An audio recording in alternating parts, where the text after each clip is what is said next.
Bon dia, welcome to Exploring Timor-Leste, the podcast that talks about Southeast Asia's best kept travel secret. I'm your host Jonty, and I'll share first-hand insights, expert interviews and practical travel tips. Whether you're a traveller, a culture lover or just curious about places rarely covered in the mainstream, you're in the right place. Let's explore Timor-Leste.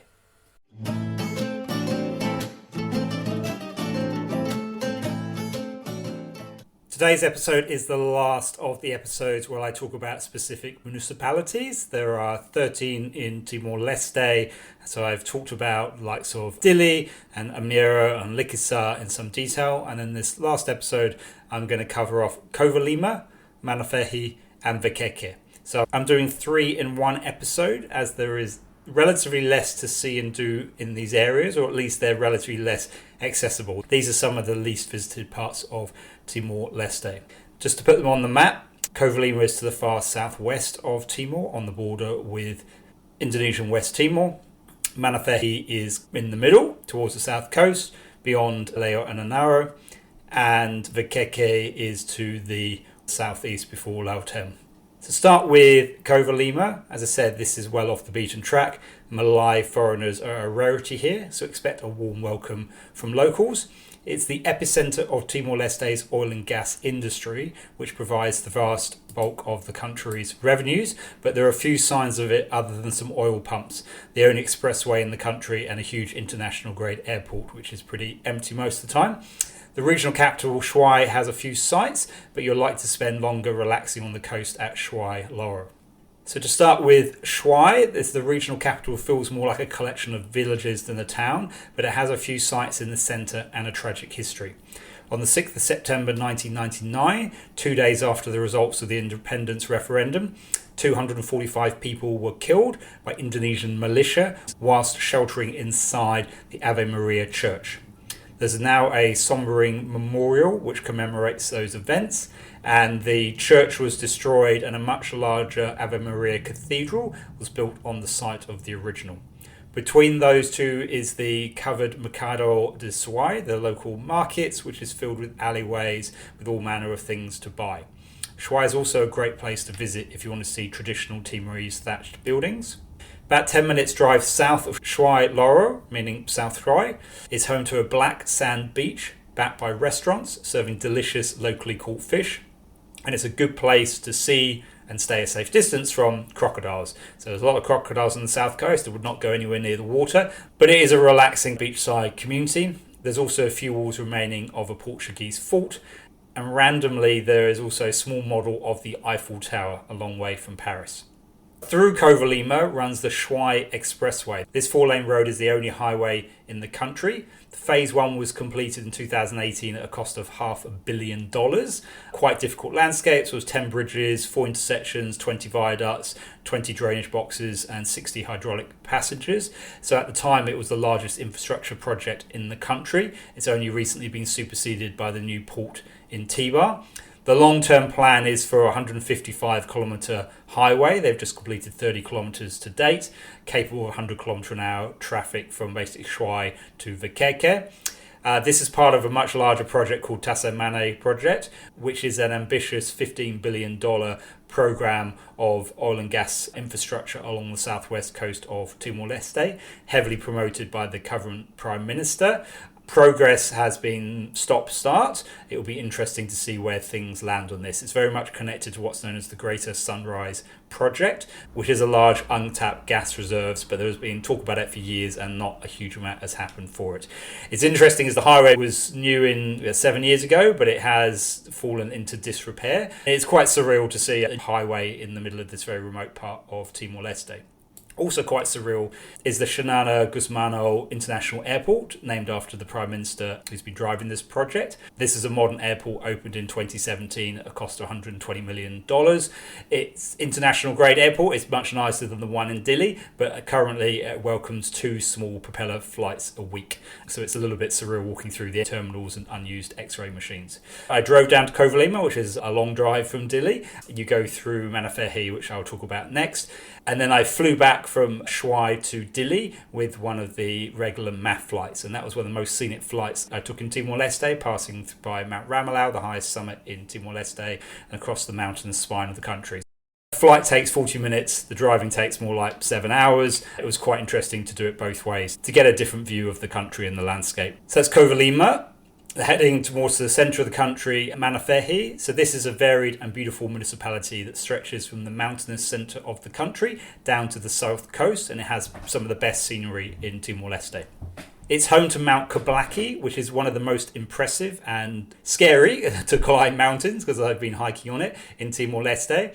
Same has quite an interesting history of resistance against the Portuguese. That's the main town in Manufahi. And then Badano Beach is where Australian troops were evacuated during World War II.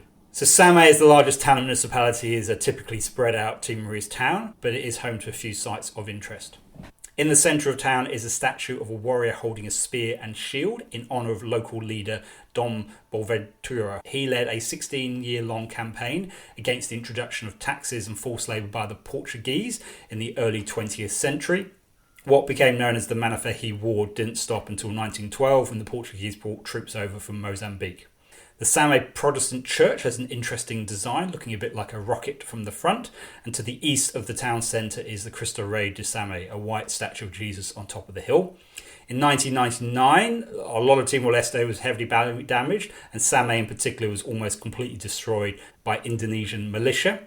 It was also the site of what was known as the Battle of Same in 2007, which was between Australian Special Forces and petitioner rebels under the command of Alfredo Renardo, which was part of the 2006 East Timor crisis. It's a bit complicated to go into here, but that was the last time that there was really any kind of unrest in Timor-Leste, which is close to 20 years ago now.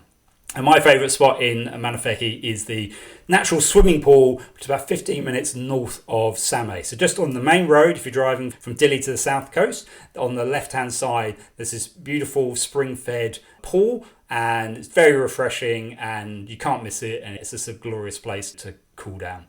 A little bit further along the road from the pool is the remains of a World War II tank, dating from the fighting with the Japanese. And nearby is the Parque Nacional de Bonaventura, which isn't really a national park in the usual meaning of the word. It's more a space for a large monument to the local resistance hero. It's also home to a site for heroes and martyrs of the patriotic movement, similar to other sites around Timor. And then on the south coast, you've got Badano Beach. And as I mentioned, this is where Australian Sparrow Force guerrilla troops were evacuated by ship and submarine during World War II. The remains of the Australian destroyer Voyager can still be seen on the beach. It became grounded on the 25th of September 1942 after unloading Australian troops, and was damaged by Japanese bombers and scuttled by her crew. The area of Badano is also home to the largest power station in the country, providing electricity to the south coast. Badano Beach is a black sand beach with rusting bits of old ships sticking out of the sand. It's quite an atmospheric place. Finally, Viqueque, which is possibly the least visited municipality in Timor-Leste. So Viqueque is a mixture of sprawling mountains of flat, dense jungle leading to the coast. It's one of the least developed areas of the country, partly due to its size and lack of population. There's about 80,000 people there in quite a large area, and it was a stronghold of the resistance during the Indonesian occupation. It's home to Mundo Perdido, the Lost World, which is Timor-Leste's largest remaining rainforest, and that offers excellent hiking opportunities. The Portuguese called it Mundo Perdido, which means the lost world, as the area is so often hidden in mist. The best time to visit to try and get views is between August and October. There are no clear trails and it's easy to get lost, so a local guide is strongly recommended. The Viqueque town is the main town in Viqueque, and it's home to the Church of the Immaculate Conception, which is one of the most impressive churches in Timor-Leste. It was completed in 2014.